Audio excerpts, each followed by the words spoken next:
Halo Bapak Ibu, saudara-saudari sekalian. Bersama saya lagi Chandra Teja dari channel Kristen Ngakunya. Channel yang membahas kekristenan yang murni, terbebas dari klinik dan pemahaman yang melenceng. Bagi Anda yang belum subscribe channel saya, silakan subscribe channel saya. Tekan loncengnya agar Anda dapat notifikasi setiap kali saya mengupload video-video saya. Oke, pada kesempatan kali ini saya akan membahas mengenai tujuan hidup orang Kristen yang sesungguhnya. Ya, tujuan hidup orang Kristen yang sesungguhnya. Pada dasarnya orang Kristen, ini menurut saya ya, Anda boleh saja tidak setuju. Kalau saya amati, ada 3 jenis orang Kristen kalau kita tinjau dari tujuan hidupnya. 1. Orang Kristen yang sudah tahu tujuan hidupnya untuk apa. Kedua, orang Kristen yang masih belum tahu tujuan hidupnya untuk apa. Yang ketiga, ini yang paling parah. Orang Kristen yang tujuan hidupnya sama sekali melenceng dari yang seharusnya dia tuju. Sekali lagi, yang pertama adalah orang Kristen yang sudah tahu tujuan hidupnya. Kedua, orang Kristen yang masih belum tahu tujuan hidupnya untuk apa. Nah, yang ketiga yang paling parah adalah orang Kristen yang jauh melenceng dari tujuan hidup yang sebenarnya. Kita ngomong yang satu dulu ya, orang Kristen yang mengerti tujuan hidupnya.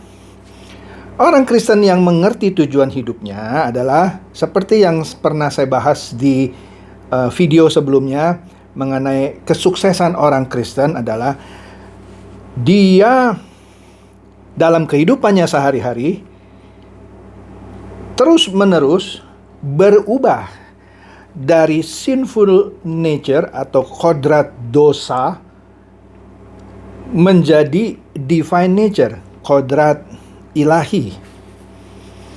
Mengapa? Ketika orang bertobat menjadi Kristen baru, dia tidak akan otomatis berubah menjadi orang kudus.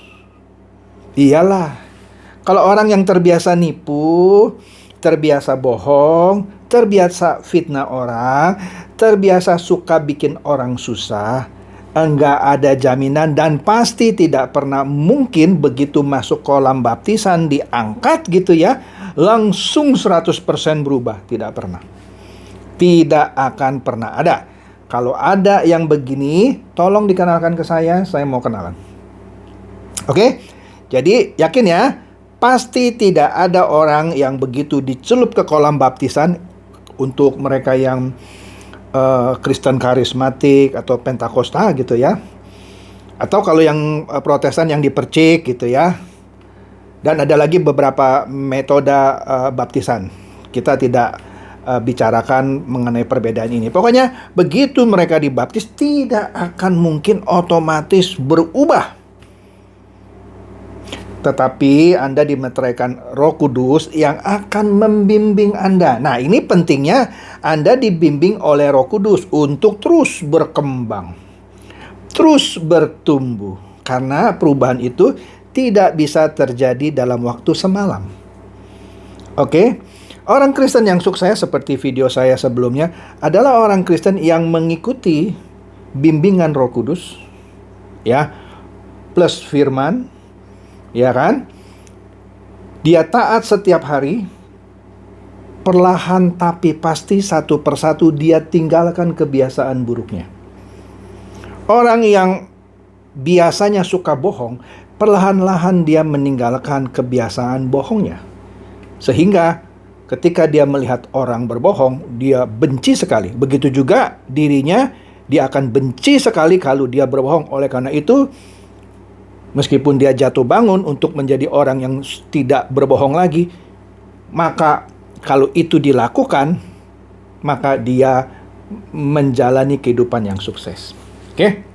Nah, setelah dia berubah, apa dong? Nah, dia harus berdampak bagi manusia di sekelilingnya. Oke? Perubahan karakter pasti. Itu kunci pertama. Kalau dia semula malas, jadi tidak malas misalnya. Yang tadi yang suka berbohong, menjadi tidak berbohong. Yang awalnya tidak suka menolong orang, sekarang pelan-pelan lebih suka menolong orang. Sehingga kalau ini dilakukan, pasti dia akan berdampak kepada masyarakat di sekitarnya. Dampak yang apa? Yang positif. Iya loh, kalau dulu suka berbohong, dampaknya pasti negatif kan? Banyak orang yang ditipu. Tapi kalau dia tidak suka berbohong, malah sering memberikan bantuan, dampaknya positif kan? Kita tahu ada amanat agung, pergilah dan jadikan semua bangsa muridku. Banyak orang Kristen yang berkilah, Pak, itu bukan buat saya, Pak. Itu buat orang seperti Bapak, pendeta yang harus mengabarkan Injil. Saya kasih tahu ya, semua orang Kristen punya beban untuk menyelamatkan jiwa. Bagaimana mungkin, Pak? Saya nggak bisa khotbah, Pak. Saya nggak bisa khotbah seperti Bapak. Bagaimana mungkin saya bisa menyelamatkan jiwa? Nah, jangan memandang sempit mengenai mengabarkan Injil ya. Pergilah dan jadikan semua bangsa muridku. Itu tidak melulu Anda harus pergi misalnya ke luar negeri, keluar daerah, keluar pulau, memberitakan Injil, memenangkan jiwa. Tidak seperti itu. Anda pun bisa memenangkan jiwa tanpa Anda harus berkhotbah. Kalau Anda berubah dari yang buruk lama-lama menjadi yang baik, dan orang akan melihat perubahan hidup Anda, terutama keluarga Anda dulu, kemudian lingkungan terdekat Anda. Orang akan berujar, wow, begitu dia jadi orang Kristen, dalam waktu 2-3 tahun kehidupannya berubah. Dan itu akan menginspirasi orang di sekitar Anda untuk berkesimpulan setidak-tidaknya, ternyata kekristenan itu begitu ya, wah bagus nih. Aku mau lebih tahu dong kekristenan itu bagaimana. Kalau dia bisa berubah, rasanya juga bagus kalau aku bisa berubah, misalnya. Nah, inilah cara Anda mengabarkan Injil tanpa harus Anda berkhotbah. Anda lakukan dengan mempertunjukkan kehidupan Anda yang berubah. Kalau Anda mau berubah ya, mengikuti tuntunan Roh Kudus. Jadi, mengabarkan Injil sekali lagi tidak perlu berkhotbah. Tunjukkan saja perilaku kehidupan Anda yang semakin lama yang semakin disempurnakan. Tentu ini tidak bisa terjadi satu malam. Jadi orang Kristen yang mengerti kehidupannya adalah dia harus berubah, mematikan kedagingannya. Pelan-pelan dia menuju satu posisi yang saya sebut divine nature, natur keilahian, dari sinful nature atau natur yang penuh dosa. Nah, inilah orang Kristen yang berevolusi, dan kalau dia melakukan ini maka dia sukses. Nah, inilah orang Kristen yang mengerti tujuan hidupnya, yaitu satu, harus berubah, tentunya berubah dari kebiasaan-kebiasaan yang buruk ke kebiasaan-kebiasaan yang Tuhan kehendaki. Sehingga dia bisa memberikan dampak bagi masyarakat di sekitarnya, dan otomatis yang pergilah dan jadikan segala bangsa muridku juga bisa dia lakukan tanpa harus berkhotbah. Nah, orang-orang Kristen yang bertumbuh dan berdampak, inilah orang Kristen yang mengerti tujuan hidupnya. Oke? Nah, kedua, orang Kristen yang tidak tahu tujuan hidupnya. Tadi kan yang pertama, yang mengerti tujuan hidupnya untuk apa? Yang kedua adalah orang Kristen yang tidak mengerti tujuan hidupnya untuk apa. Lah iyalah, tidak sedikit orang Kristen yang tidak mengerti tujuan hidupnya untuk apa. Kenapa? Dia sudah lama mendengarkan pengajaran yang salah. Apa pengajaran yang salah? Kalau Anda mengaku Tuhan adalah juru selamatmu, maka engkau akan diselamatkan. Betul, ayatnya ada seperti itu. Tapi konteksnya harus kita lihat dengan benar. Cepat saja ya, sudah pernah saya bahas juga. Ketika pemerintahan Romawi, orang yang mengaku, saya orang Kristen, saya percaya Tuhan Yesus juru selamat saya. Satu, dia kehilangan kewarganegaraan, dibuang oleh keluarganya, dan diburu seperti binatang. Kalau tertangkap, dimasukkan ke kandang binatang buas untuk dicabik-cabik. Kalau tidak mati juga, akan ditusuk seperti sate. Betul ini. dicelupkan ke cairan aspal gitu ya, dibakar hidup-hidup untuk penerangan jalan. Jadi konteksnya pada saat itu kalau Anda berani ngaku saja, Anda berani meninggalkan keindahan dunia dan Anda siap mati. Sedangkan dalam keadaan damai seperti ini, mengaku saya orang Kristen nggak ada dampaknya. Mungkin adalah di beberapa keluarga kalau Anda mengaku orang Kristen mau ngikut Tuhan Yesus, Anda akan dikucilkan sama keluarga. Tapi Anda tidak akan dibunuh. Seperti pada zaman pemerintahan Romawi. Oke, jadi kata-kata bahwa percaya maka Anda akan diselamatkan, konteksnya beda antara zaman pada waktu itu dengan zaman sekarang ini.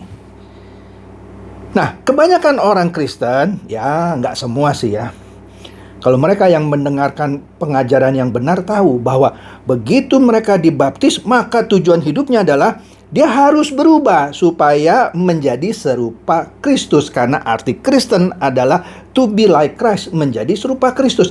Kalau dia tidak terus berubah menjadi seperti Kristus, pada dasarnya dia tidak patut disebut orang Kristen. Karena Kristen artinya to be like Christ, menjadi serupa Kristus. Nah, bagaimana mungkin Anda menjadi serupa Kristus tapi Anda nyaman karena sudah dijanjikan oleh pendeta Anda? Tenang, Anda sudah selamat, Anda mati pasti masuk surga. Anda yang pembohong tetap pembohong, Anda yang penipu tetap penipu, Anda yang pencuri tetap pencuri.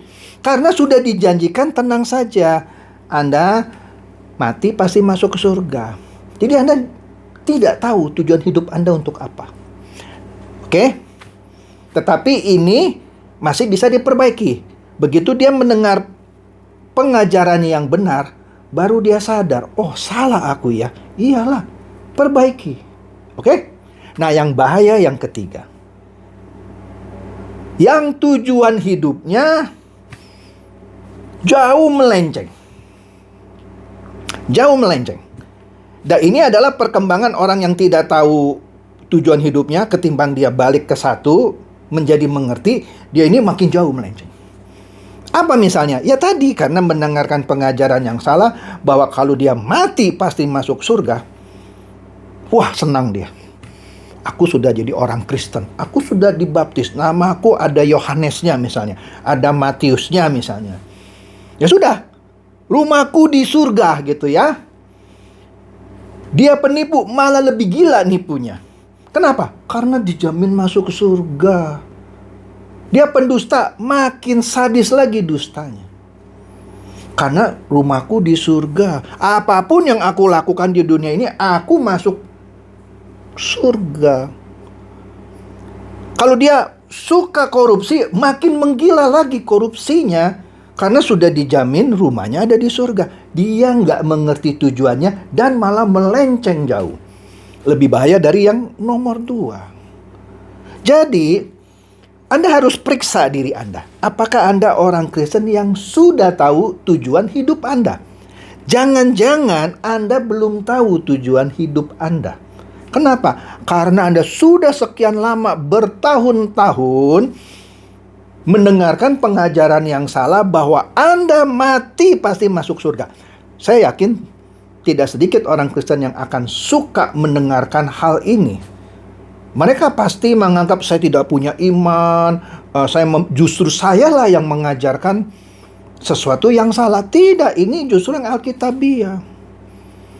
Kalau nggak, buat apa ada ayat yang bilang, bukan orang yang berseru Tuhan, Tuhan akan masuk ke dalam kerajaan surga, tetapi mereka yang melakukan kehendak Bapa. Wah, itu kan ayat untuk nabi palsu, Pak. Bukan untuk semua orang Kristen.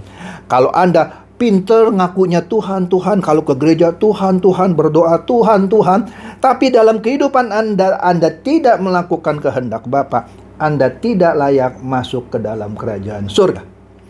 Jadi, coba koreksi lagi. Coba revisi lagi pengajaran apa yang Anda dapat selama ini. Kalau Anda sudah dininabobokan bahwa Anda jadi orang Kristen, pasti mewarisi rumah yang indah di surga, pasti Anda akan diberkati luar biasa. Apapun Anda yang dikerjakan di muka bumi ini, Tuhan Maha Baik, Anda pasti masuk surga, Anda akan diberkati.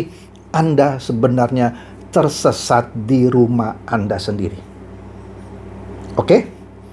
Semoga ini mencerdaskan dan mencerahkan Anda semua. Silakan share video saya ini kepada teman-teman, sahabat, atau kerabat supaya mereka tambah cerdas, diberkati yang sungguh-sungguh, dan tercerahkan. Seperti biasa, Shalom.